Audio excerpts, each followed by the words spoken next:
अभिलाषा Hindi academy में आप सभी का स्वागत है। हम देख रहे थे असिस्टेंट प्रोफेसर हिंदी के प्रीवियस ईयर्स पेपर।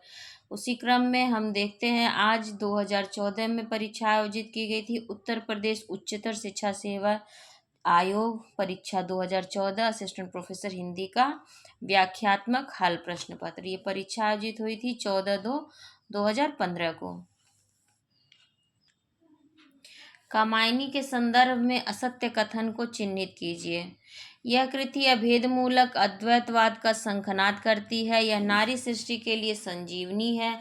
इस कृति में मानवीय संवेगों का उदात्तीकरण नहीं है। यह शाश्वत जीवन और मानुष कल्याण का काव्य है। तो इसका उत्तर होगा सी। इस कृति में मानवीय संवेगों का उदात्तीकरण नहीं है। कामायनी के संदर्भ में यह सत्य कथन है, जबकि यह कृति अभेदमूलक अद्वैतवाद तथा शंखनाद करती है। यह नारी सृष्टि के लिए संजीवनी है। यह शाश्वत जीव और मनुष्य कल्याण का काव्य है। सभी कथन कामायनी के संदर्भ में सत्य हैं।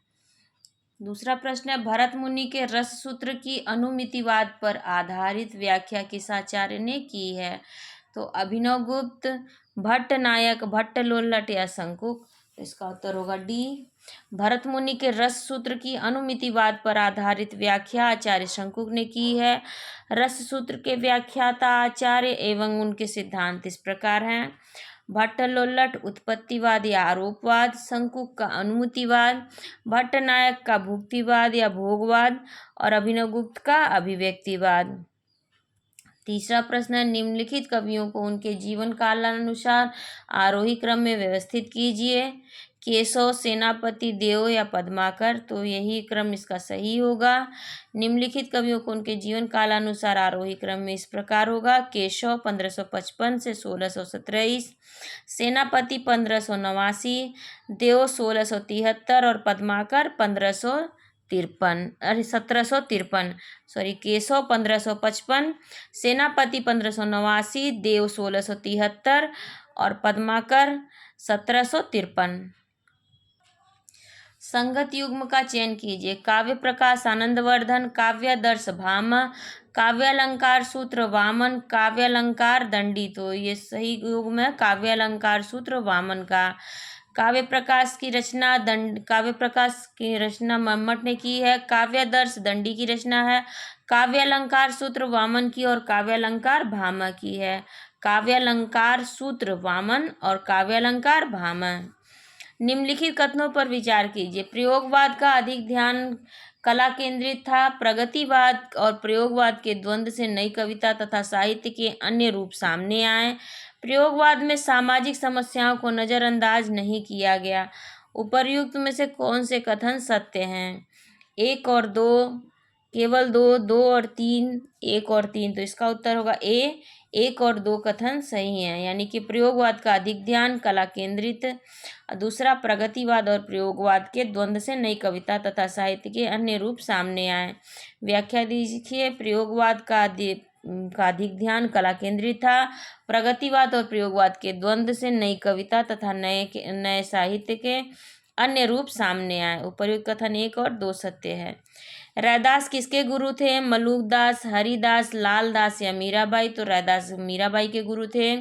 रैदास मीराबाई के गुरु थे। इनके 40 पद गुरु ग्रंथ साहब में संकलित हैं। रैदास का जन्म 1388 में काशी में हुआ था। इनके गुरु का नाम रामानंद था। ये जाति के चमार थे। इनकी प्रसिद्ध पंक्ति हैं, प्रभु जी तुम चंदन हम पानी, जाकी अंग अंग बास समानी। निम्नलिखित संत कवियों के गुरुओं के नाम इस प्रकार हैं। मलुकदास, इनके गुरु थे पुरुषोत्तम दास। हरिदास, इनके गुरु थे प्रागदास। लालदास, इनके गुरु थे गदन चिश्ती। मीराबाई, इनके गुरु के नाम था रैदास। निम्नलिखित में से कौन सा एक कवि लक्षण ग्रंथकार नहीं है? घनानंद, चिंतामणि, सेनापति या मतीराम। तो इसका उत्तर होगा घनानंद। घनानंद लक्षण ग्रंथकार नहीं है। ये रीत मुक्त धारा के कवि। इनका जन्म 1689 इसमें बुलंदशहर में हुआ था। यह निम्बार्क संप्रदाय में दीक्षित थे। इनके आश्रयदाता मोहम्मद शाह रंगीले थे। इनके द्वारा रचित काव्य कृतियाँ हैं सुजानसार, इश्कलता, विरह लीला, वियोग बेली, कोकसार, कृपाकंद, रसकेली वल्ली, यमुना यश। संगत युग्म का चयन कीजिए। रामानुजाचार्य शुद्धाद्वैतवाद, निम्बार्काचार्य द्वैताद्वैतवाद, वल्लभाचार्य द्वैतवाद, मध्वाचार्य विशिष्टाद्वैतवाद। तो इसका उत्तर होगा बी, निम्नलिखित आचार्य और उनके दार्शनिक सिद्धांत इस प्रकार हैं। आचार्य रामानुजाचार्य, इनका दार्शनिक सिद्धांत है विशिष्टाद्वैतवाद। निम्बार्काचार्य, इनका दार्शनिक सिद्धांत है द्वैताद्वैतवाद। वल्लभाचार्य शुद्धाद्वैतवाद से संबंधित हैं, जबकि माधवाचार्य द्वैतवाद से। कालक्रमानुसार निबंध संग्रहों का सही अनुक्रम है। तुम चंदन हम पानी, आंगन का पंछी और बंजारा मन, परंपरा बंधन नहीं, भाव पुरुष श्री कृष्ण। परंपरा बंधन, इसका उत्तर है ए ही सही होगा।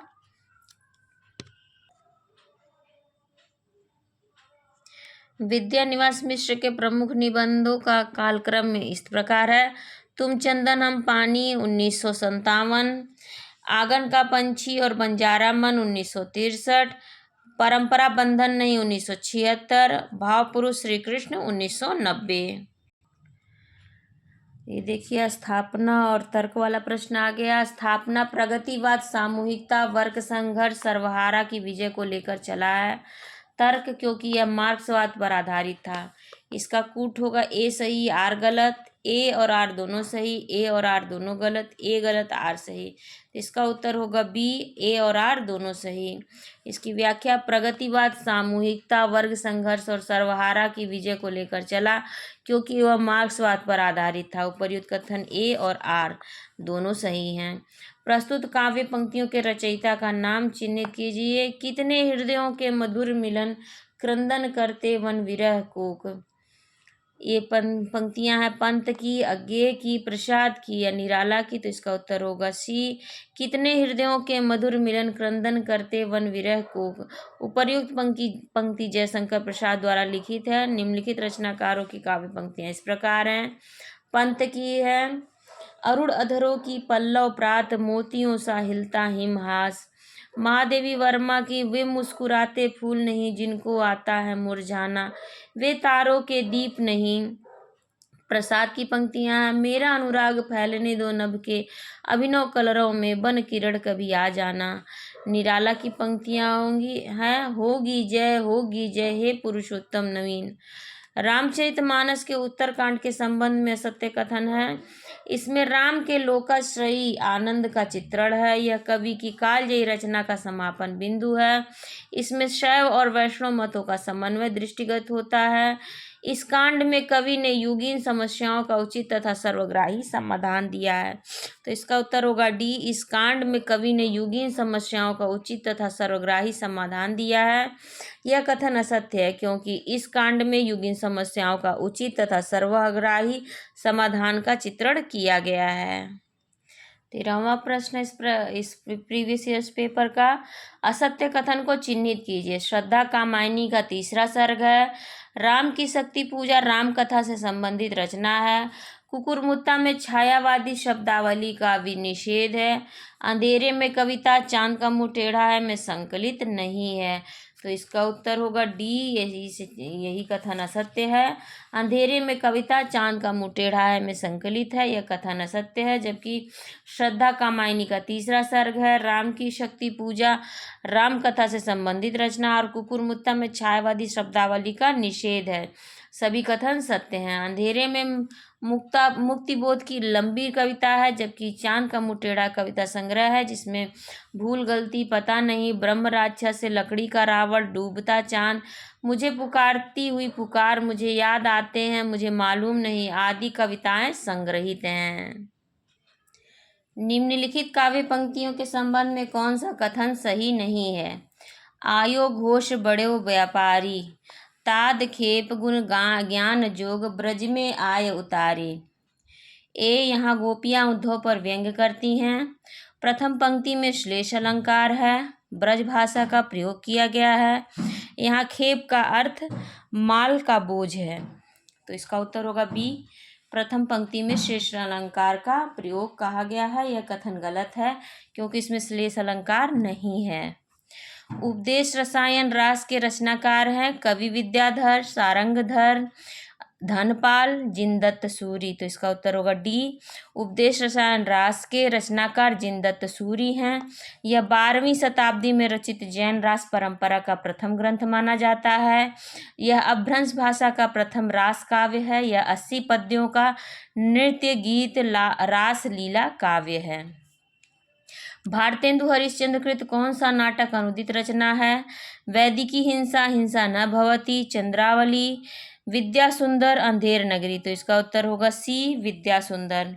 भारतेंदु हरिश्चंद्र द्वारा रचित विद्या सुंदर नाटक अनुदित रचना है। विद्या सुंदर चौर पंचाशिका संस्कृत जो चौर कवि द्वारा रचित थी के बंगाली भाषा में अनुदित यतीन्द्र मोहन ठाकुर द्वारा का हिंदी रूपांतर है। इनके अन्य अनुदित नाटक हैं रत्नावली, पाखंड विडंबन, धनंजय विजय, मुद्रा राक्षस, दुर्लभ बंधु, कर्पूर मंजरी, सत्य हरिश्चंद्र, भारत जननी आदि। केंद्रीय सचिवालय हिंदी परिषद संस्था का गठन कब किया गया था? 1960 में, 1959 में, 1963 में या 1955 में। तो इसका उत्तर होगा ए। केंद्रीय सचिवालय हिंदी परिषद संस्था का गठन 3 मई 1960 ईस्वी में किया गया था। यह संस्था नई दिल्ली में है तथा इसके संस्थापक स्वर्गीय श्री हरिबाबू कंसल थे। 18वां प्रश्न है अष्टछाप की स्थापना कब हुई थी? 1565, 1600, 1560 या 1570 ईस्वी। तो इसका उत्तर होगा ए। गोस्वामी विठलनाथ ने अष्टछाप की स्थापना 1565 ईस्वी में की थी।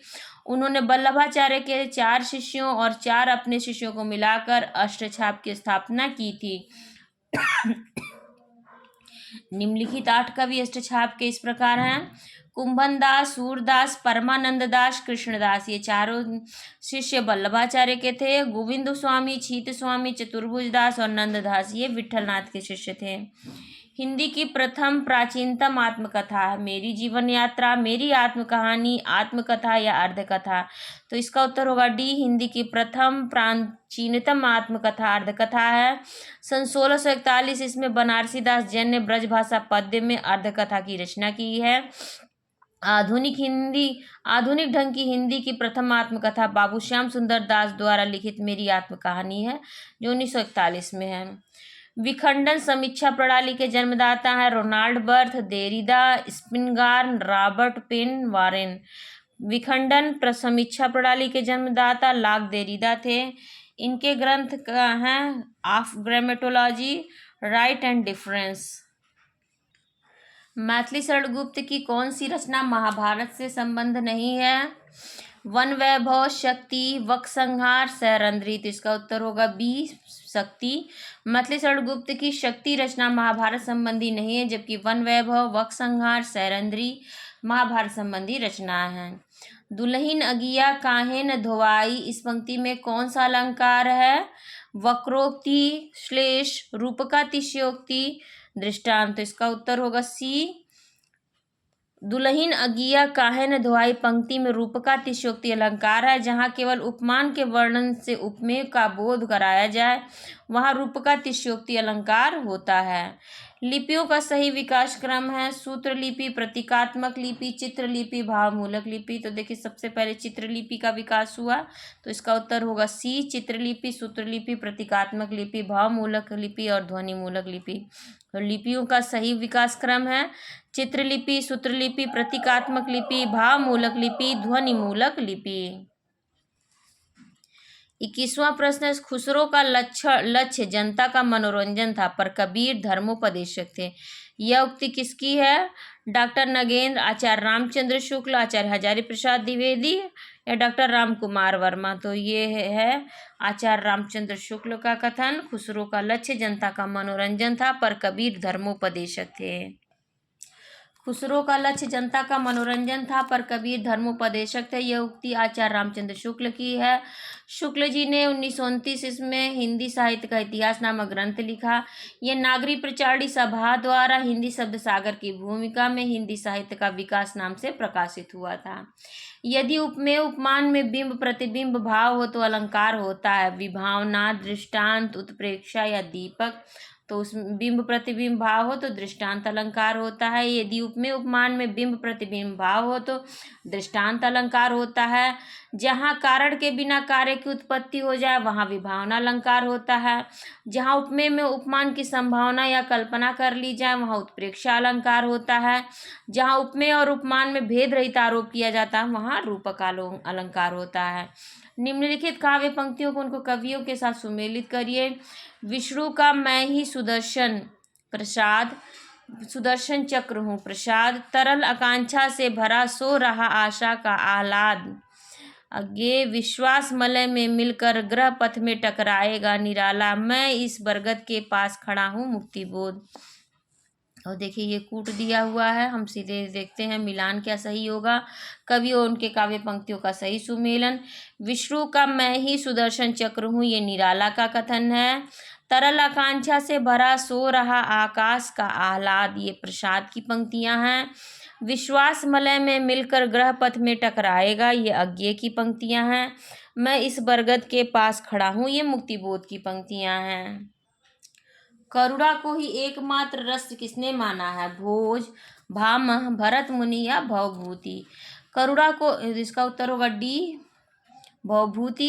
करुणा को एकमात्र रस भवभूति ने माना है। इनके द्वारा रचित नाटक है मालती माधव, महावीर चरित, उत्तर रामचरितम तथा उत्तर रामचरितम की महत्वपूर्ण सूक्ति एको रस करुण एव। नई कविता पत्रिका का प्रकाशन वर्ष है 1954, 1951, 1952 या 1956। तो इसका उत्तर होगा ए नई कविता का आरंभ सन 1954 इसमें जगदीश गुप्त द्वारा संपादित नई कविता पत्रिका के प्रकाशन से माना जाता है। नई कविता नाम अज्ञेय का दिया हुआ है। अपने एक रेडियो वार्ता में उन्होंने इस पद का सर्वप्रथम प्रयोग किया था। सुमेलित कीजिए निबंधकार और निबंध संग्रह। जैनेन्द्र निषाद बांसुरी, हजारी प्रसाद द्विवेदी, पगडंडियों का जमाना, कुबेरनाथ राय, साहित्य और संस्कृति, हरिशंकर परसाई, विचार प्रवाह। तो हम इसका सीधे सुमेलन देखते हैं। सही व्याख्या जैनेन्द्र का निबंध संग्रह साहित्य और संस्कृति, हजारी प्रसाद द्विवेदी का निबंध संग्रह विचार प्रवाह, कुबेरनाथ राय का निबंध संग्रह विषाद बांसुरी और हरिशंकर परसाई का है पगडंडियों का जमाना। प्रस्तुत पंक्ति के संदर्भ में असत्य कथन का चयन कीजिए। चमकी बीज घन गरज तरासा, बिरह काल होई जीव गरासा। विरह का मानवीकरण, अवधि भाषा का प्रयोग, वियोग श्रृंगार, प्रकृति का आलंबन रूप में चित्रण। तो इसका उत्तर होगा डी प्रकृति का आलंबन रूप में चित्रण। चमकी बीज घन गरज तरासा, बिरह काल होई जीव गरासा। इन पंक्तियों में इसके संदर्भ में एक कथन असत्य है कि इनमें प्रकृति का आलंबन रूप में चित्रण किया गया है। तो ये कथन इसमें असत्य है, असत्य कथन बता। जबकि यह सत्य है कि पंक्ति में विरह का मानवीकरण है, अवधि भाषा का प्रयोग है तथा वियोग श्रृंगार है। यहाँ प्रकृति आलंबन न होकर उद्दीपन रूप में है। किस बोली में द और ध पर न और न हो जाता है? अवधि, खड़ी बोली, ब्रज और भोजपुरी। तो इसका उत्तर होगा डी भोजपुरी में। भोजपुरी में द ध का न और न हो जाता है। अवधि में ए का उच्चारण ऐ और औ का उच्चारण औ रूप में होता है। नौ नाथों में इनमें से कौन सम्मिलित नहीं है? गोरक्षनाथ, नागार्जुन, देवसेन, जड़भरत। तो देवसेन इसमें सम्मिलित नहीं है। गोरक्ष सिद्धांत संग्रह के अनुसार नौ नाथों के नाम इस प्रकार हैं: नागार्जुन, जड़भरत, हरिश्चंद्र, सत्यनाथ, भीमनाथ, गोरक्षनाथ, चरपटनाथ, जलंधरनाथ, मलयार्जुन। जबकि देवसेन जैन आचार्य है, इनकी कृति है श्रावकाचार्य को डॉक्टर नगेंद्र ने हिंदी की प्रथम रचना भी माना है। हिंदी का पहला रिपोर्ताज किस पत्रिका में प्रकाशित हुआ था? विशाल भारत, रूपाभ, सरस्वती, हंस। तो इसका उत्तर होगा बी रूपाभ। हिंदी का पहला रिपोर्ताज रूपाभ पत्रिका में दिसंबर 1938 में प्रकाशित हुआ था। हिंदी में रिपोर्ताज का जनक शिवदान सिंह चौहान को माना जाता है। इनके द्वारा रचित लक्ष्मीपुरा को हिंदी का प्रथम रिपोर्ताज माना जाता है। ये रूपाभ पत्रिका में प्रकाशित हुआ था। अधोलिखित पंक्तियों में शब्द शक्ति है: आय जोग सिखावन पाड़े, परमारथी पुराण इलादे, जो बनजारे टाड़े। व्यंजना, अभिधा, तात्पर्य या लक्षणा। तो इसमें ए है व्यंजना शब्द शक्ति। आए जोग सिखावन पाड़े, परमारथी पुराणन लादे, जो बन जारे टाड़े। उपर्युक्त पंक्ति में व्यंजना शब्द शक्ति है। शब्द के जिस व्यापार से उसके मुख्यार्थ और लक्ष्यार्थ से भिन्न किसी विशेष या गंभीर या गूढ़ अर्थ का बोध होता है, उसे व्यंजना शब्द शक्ति कहते हैं। हरिऔध कृत काव्योपवन का प्रकाशन वर्ष है 1907, 1899, 1909 या 1917। तो इसका उत्तर होगा 1909। हरिऔध कृत काव्योपवन का प्रकाशन 1909 है। हरिऔध द्वारा रचित काव्य है प्रिय प्रवास, पारिजात, वैदेही वनवास, कृष्ण शतक, प्रेम प्रपंच, चोखे चौपदे, चुभते चौबते आदि। प्रिय प्रवास को खड़ी बोली हिंदी का प्रथम महाकाव्य भी माना जाता है। तो ये 35 प्रश्नों तक हो चुका है ये प्रैक्टिस। अब 36वें प्रश्न से इसके अगले भाग में वीडियो बनेगी। तब तक आप लोगों से अभी अनुरोध है, यदि पहली बार चैनल पर आए हैं या आपने अभी तक इसे सब्सक्राइब नहीं किया तो ज़रूर सब्सक्राइब करिए।